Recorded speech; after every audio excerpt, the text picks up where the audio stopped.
from Gravel Bike California, back in Fairfax, as we're getting ready to take on Bolinas Ridge. This is hallowed ground for cycling, and we're going to hit every trail until we run into the ocean. This is our second attempt at Bolinas, but the big issue has been whether we go up or down because of how bumpy it is up there.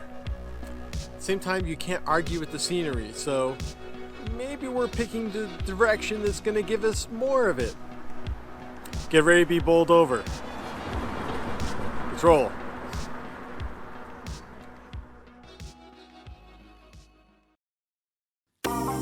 Fairfax is always going to be a destination for GBC, hoping my visit would align with the Marin Museum of Bicycling's premiere of the Radivis Camera Corner, a film chronicling Wendy Cragg documenting the early days of mountain biking. But despite my timing, there are plenty of footprints covering this important formative era of cycling, ready to ride the same grounds as these early pioneers. Like our previous visits to the lodge, we've had a lot of local guidance thanks to Fern, whose Marin Mountain Gravel Group has a great local following with a potpourri of exploration. I didn't have the start that I had hoped, first either experiencing a massive growth spurt or packing my daughter's jersey, then needing to address some gear skipping, visiting Peter of Marin's service course, able to get it on the rack, providing the proper fixing, although there were a lot of promising backup options around, now ready for a complete day of riding. From this overview, our ride started out of the Java Hut, taking us through the heart of Fairfax. The first 11 miles followed Sir Francis Drak Boulevard, taking us in and out of dirt. The final 3 miles along Lagunitas Creek dipped us along some rail history. Our main ascent up Bolinas Ridge follows, with our first 4 miles being the toughest. There's a lot of variety in the next 8.5, but you'll remember the redwoods the most. The final stretch features climbs out of Alpine Lake where you'll rocket back into Fairfax. Overall, this 35-mile loop is bad for note takers as there's too many highlights and not enough paper.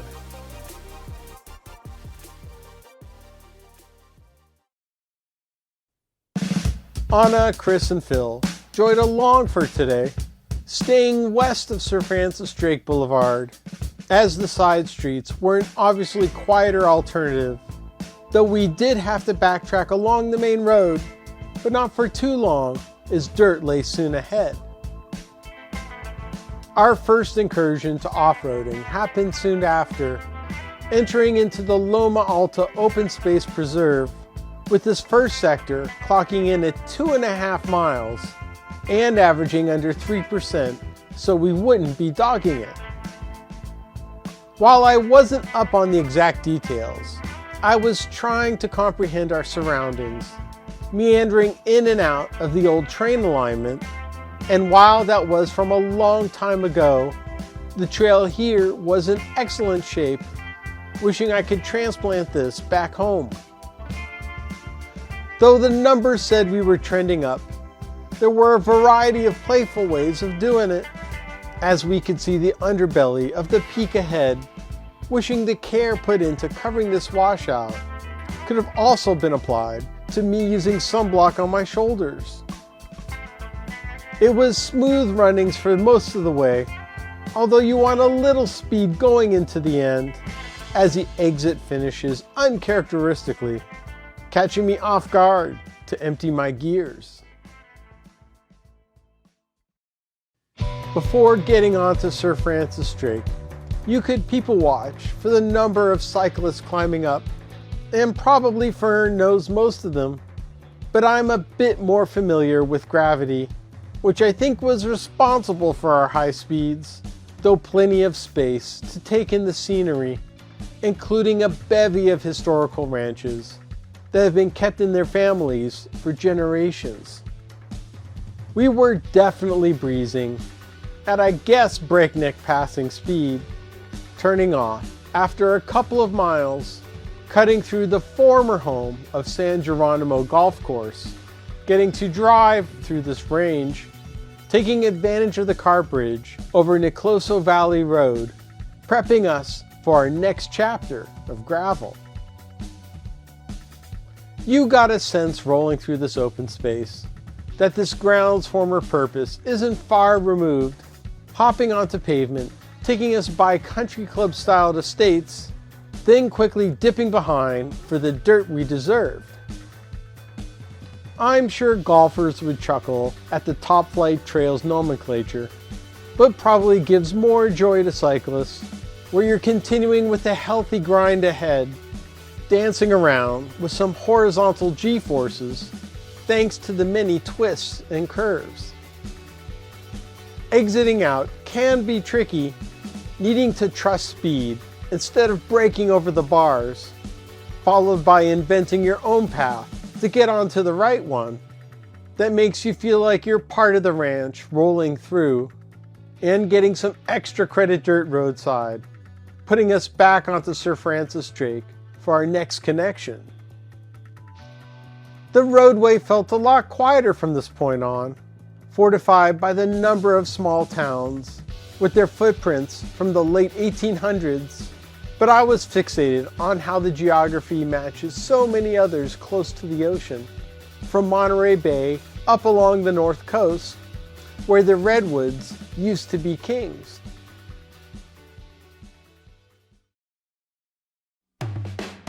It was time for another off-road diversion, normally purposely bypassing water by the use of bridges, as this adventure was like no other, narrowly wiggling our way down, with us newbies making our rite of passage for our cycling submersion into the famous Inkwells. Glad that Chris went in before me, since his dimensions gave a better understanding of depth, with my attempt maybe purposely not being camera friendly, although this was pleasantly refreshing on this summer day. But if anyone was getting a pro contract today, it was Phil for this dive, although it may be more from a Cirque du Soleil recruiter. Odds are you'll have a little hike-a-bike on the way out, but it's all smooth runnings back on the Cross Marin Trail. That's a lot of movement in a straight line, thanks to returning to this rails to trails format, spanning again over Sir Francis Drak into the heart of Samuel Taylor State Park's redwoods, that also has a number of campgrounds, meaning it's a great place to fill up for the chapter ahead. It's easy to get into strolling mode, making it a bit more challenging to miss the trailhead, reaching our connector to Bolinas Ridge via the Jewel Trail, saying goodbye to the time-constrained Anna, or maybe she was just smarter than us, as the Jewel Trail is a more direct way of us getting up the ridge, and also the choice of those who prefer higher gradients, which we could have started on Bolinas Ridge a little further up Sir Francis Drak, but then we'd miss out on all the single track goodness. The Jewel Trail was fairly consistent, noticing the same bumpy texture as we merged onto Bolinas Ridge, with a pretty sharp pitch to catch our attention, but I wasn't expecting the next 2/3 of a mile to feature so much flatness, actually losing elevation over this stretch, but you could only go so comfortably fast, with the ground not being too contact friendly. Of course, Bolinas Ridge went into opposite mode, pressured to hold your line up this pitch, to not fall into the trench, with the views starting to benefit with this elevation gain that others appreciated too, although no blame to enjoy the occlusion of shade either. It's hard to concisely encapsulate this ascent, because this is not a place where you'll find consistency in scenery or elevation, which I don't consider a bad thing, in that you'll recognize how it lengthens a ride from maybe not time, but from an experience viewpoint. The gates provide a friendly reminder that there's cattle abound, while none were spotted on today's ride, though our rubber was making contact with their hoofprints below as we were making our final push on the last mile of this climb, smoothing out in the middle, but a vicious effort was waiting at the end, climbing almost 400 feet in this stretch, with most of these numbers backloaded as this gate ceremoniously closed the book on this chapter.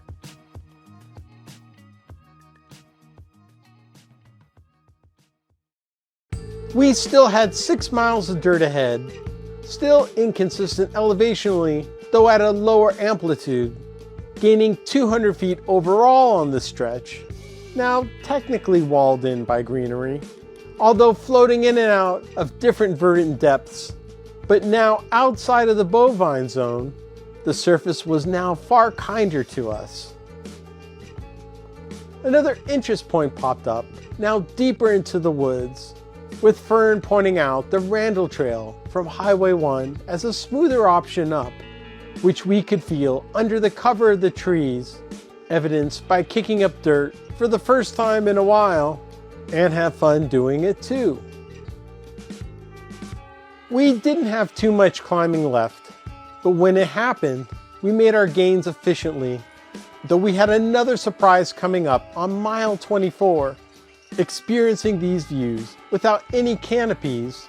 looking down on the narrow strip that is Stinson Beach. It's interesting the difference on this exposed surface was the fastest for off-roading on the day, assisting to gain momentum for our final pitch,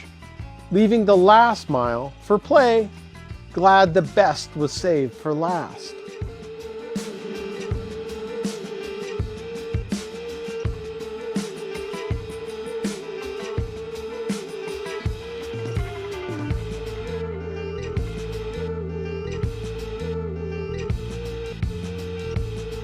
Bolinas Ridge exits out to a number of options, but for us, the most direct choice was Fairfax-Bolinas Road, taking us deeper into the watershed, offering 2¼ miles of wrist-gripping fun, whisking away among these giants that only the elegance of riding a bike can best provide. There has been a controversy in GBC land over which direction this route is more fun to ride, as the clockwise lobby cites descending Bolinas Ridge as their main argument, but I believe that's more for the mountain bike faction, probably being teeth-shattering for most gravel bikers, as this descent was its silky smooth opposite.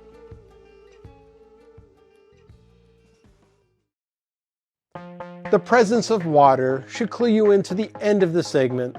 coming up to one of the area's many dams forming Alpine Lake that was originally constructed in 1917, but raised to this height 25 years later. That would mean there would be less climbing out, as we had 3 ascents left to get us out of this valley. The downhills feel way too short while battling this heat trapped inland,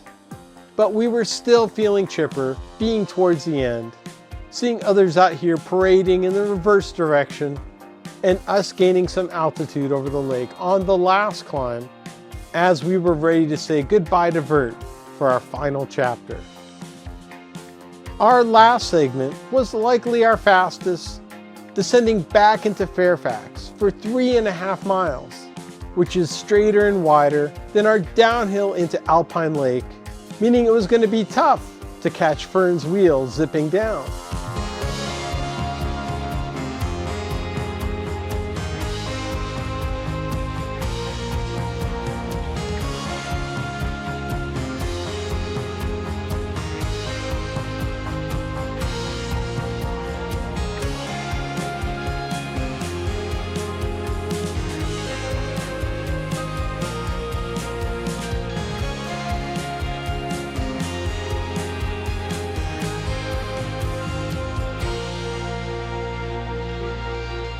It was time to pull over back in Fairfax,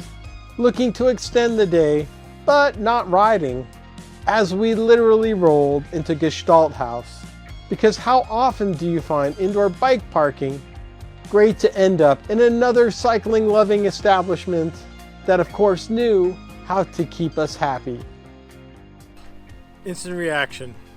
Yes, it was as tough as advertised. The numbers don't exactly tell you the whole story because the bumpiness definitely adds in a little bit extra effort. At the same time, if your head's down, you're going to miss the views, and that could be the unfortunate part. But for us, once we got into the redwoods, the cooling factor was great, and yeah, a couple pushy climbs at the end, but I tell you, it's great to be able to bring the whole trail system here all together, understand where all the pieces are, and you know, it doesn't make you feel as alone. Anyways, thanks to Fern and everyone for coming out. This was a great ride, and yeah, once again, we'll be back. If you want to support us, go ahead, hit the subscribe button, go to our shop, or support us on Patreon so we can bring you more from the State of Dirt.